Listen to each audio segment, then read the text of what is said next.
Hey everyone, welcome back to Side 9. I'm Fulm and Reala. And I'm Reala. You've seen it, I've seen it, even Reala has seen it. Wait, what do you mean by that? Blue Purple took 11 of the top 16 slots in the North American Regional. Does that mean it's broken? No. Fulm and I have played card games for a long while, and believe us when we say 70% of a pie chart being one deck is spooky. But we believe there's more context and metagame considerations that will make this pie chart a lot more manageable than the typical doom and gloom sentiment we have seen so far. But before we dive deeper into this Baja Blast and regular monster-fueled nightmare, please do us a solid and give us a like and subscribe. And since we're speaking of visceral meta reactions here, please don't hesitate to let us know your thoughts on the current state of the game, whether you agree or disagree with our takes here in the comments.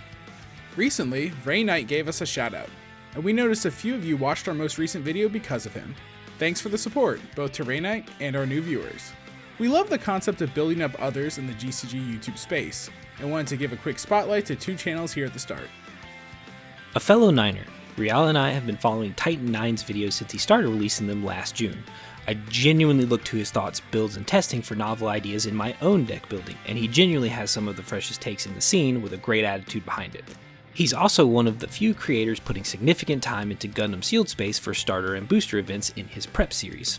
So if you have the time, please give him some love. RPGZieg has been in the card game YouTube scene for a while, and has been around since Gundam's beta launch. We appreciate Zieg's authenticity, dedication to high production value, and incredible thumbnail game. His match videos are a particular high note on his channel, and we find it a great tool to view the game from an outside perspective, since admittedly most Gundam card game Fulm and I experience are when we are in the player's seat.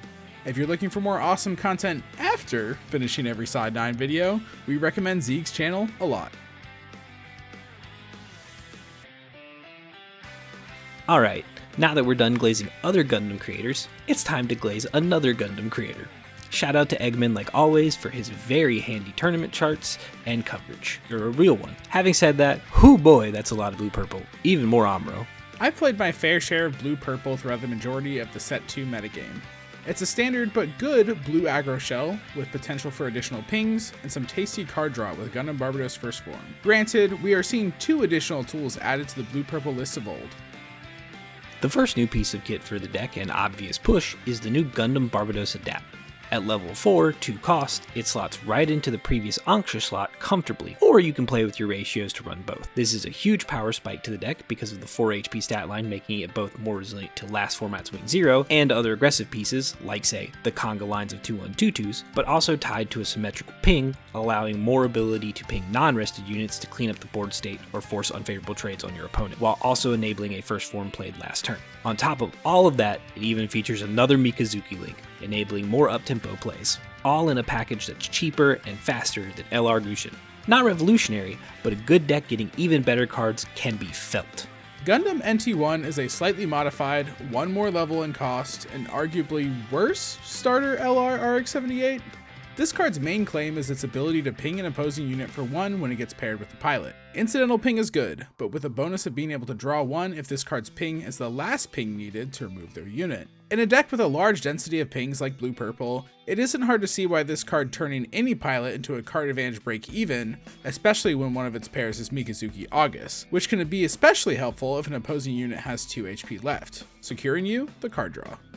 These position Blue-Purple to have even more outgoing ping damage, and, similar to what propelled Set 1 Blue-Red, having a lot of outgoing ping damage on an aggressive deck allows you to keep more of your board for continuing to pressure your opponent's shield area. Sure, high maneuver lets you get around blocks, but pings killing blockers means that you don't need keywords to smash face. Not to mention taking an advantage over other aggressive builds as you're able to remove their units without losing yours playing the combat game. Needless to say, we lay all that out to make the point that we definitely think Blue-Purple is good, even one of the best decks in the format.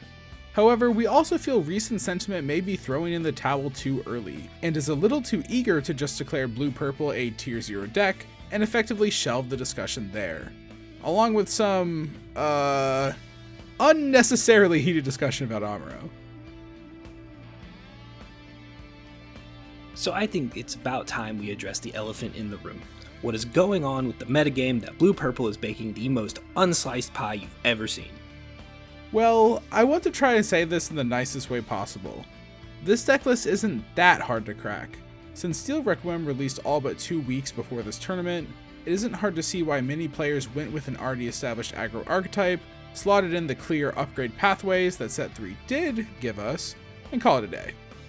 Don't get us wrong here. 14 days is plenty of time for dedicated tournament grinders to generally come up with workable conclusions about a set. However, imagine if you could do a lot of relevant testing for a format 3 full months before the set comes out. That's sort of what happened with Blue-Purple here. The general curve, play patterns, and strategy of Blue-Purple remains the same.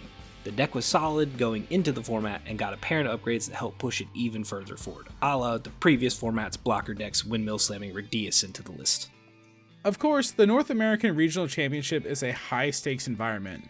Pressure is on, there wasn't a whole lot of time to tune or flesh out experimental builds, and this situation seems like the players already had access to an immediately powerful deck that they already had the reps and time put into.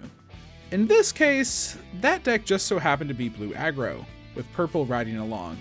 And again, for having to make an expedient choice of deck, this is a pretty good one.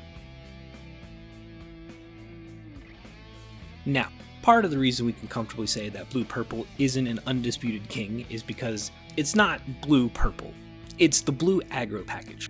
Whether it be Blue-Purple, Blue-Green, Blue-Red, or Blue-White, the power of 2/1/2/2s, Rezels, Amuro, and RX-78 is a known quantity. That might not be the most sterling take, as it essentially boils down to Blue X isn't uncontested because Blue Y still exists, but it does mean, even in a chart spread like this, there's still room for nuance in Gundam. But since it is a hot button issue at the moment, and we're on the topic, we want to briefly highlight the known strengths of Amuro Ray. I'll outright state it. There are calls to ban Amuro. Some are even calling him the best card in the game.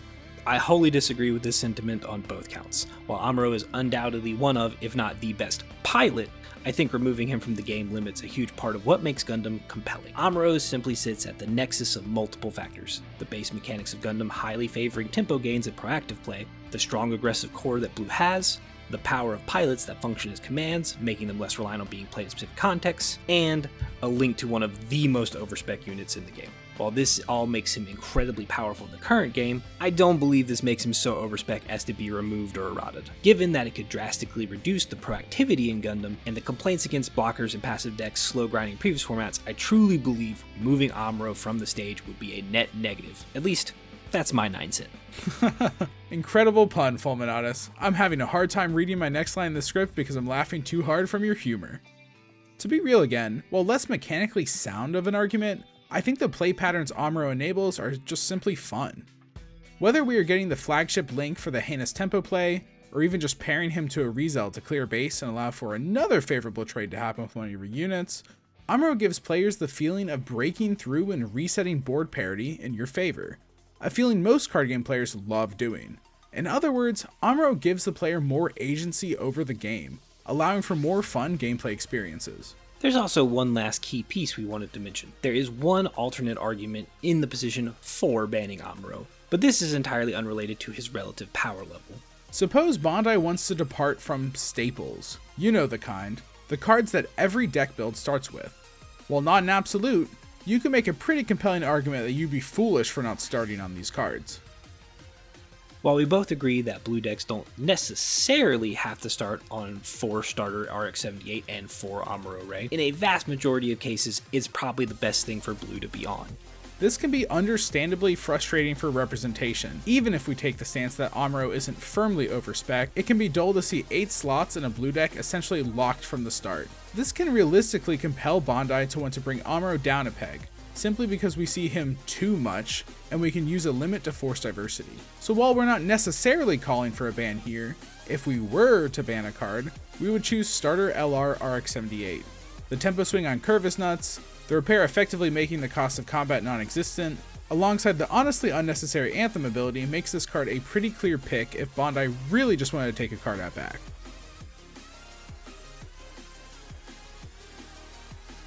Enough of that ban list doom and gloom. Let's talk about something that was a pleasant surprise looking at the rest of this pie chart. We have a red-white control list on Providence, 2 decks abusing Dynamis and Lock-On's big tempo swing, and oh look, Dandy's back.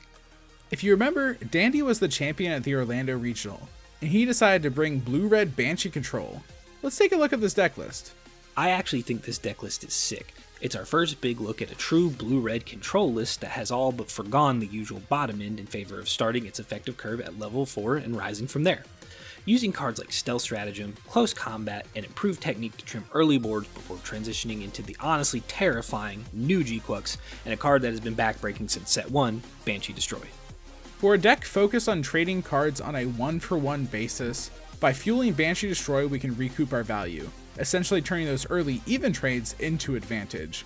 At the end of the day, Banshee has become thought of as a double striker to shields, which is certainly a mode of the card. However, getting first strike through its effects can properly give you the tempo swing needed to bring game parity back into your control. But of course, blue-red isn't the only standout here, as we also have a red-white list that plays top 4. It feels a little vindicating to have our statements in the last video validated almost immediately, but you can't argue with results. We see the original shell of the GDO2 red-white control list, but we've traded large parts of our top end for new toys. Replacing Quibbly with G-Quux Omega Saikamu seems like a pretty good bet here. Since we are on specific links with Atherin, Kira, and Rao, having a generic top-end suppression with a 3 damage ping gives us what would have been Quibbly's use case, but condensed into one convenient card. Not to mention, Providence cleanly slots into the role that Sananju was previously filling, bringing another source of 2 ping on swing, but sometimes more. Although it trades Hi-Mo for a +2 AP Anthem for Zaft, the meta is no longer rife with blockers, and the Zaft units this enables usually provide a much more meaningful upside.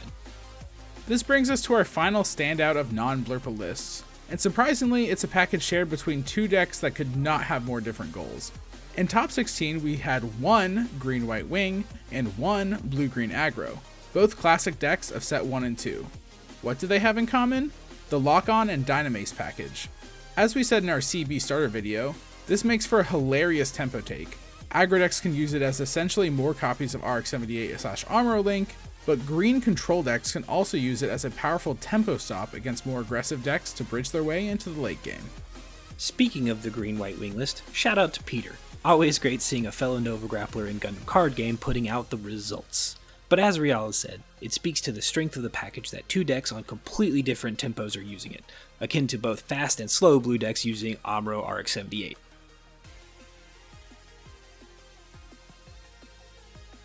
Now, we've said a lot of words and provided a little bit of analysis, but that begs the question, why are we making this video? That reason is honestly pretty simple. We've seen some doom, some gloom, and almost no room for nuance. Nailed it.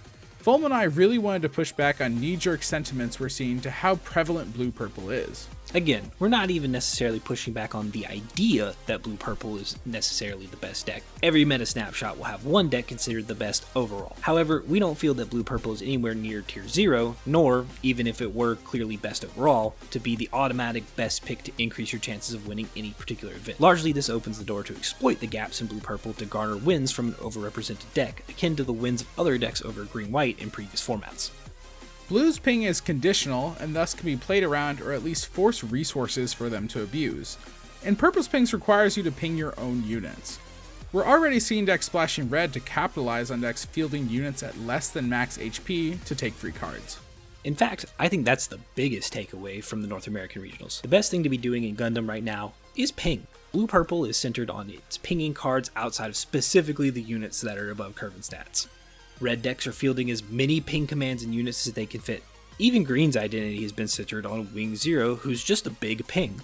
We'll see how cards develop in the future in response to the fact that they may have to hold the line on a ton of incoming damage before they even get the opportunity to go sideways. Time for one of our favorite lines. We feel this meta has room to evolve. After all, this tournament was 2 weeks after the set release, so there's still the majority of the format to look forward to timeline-wise.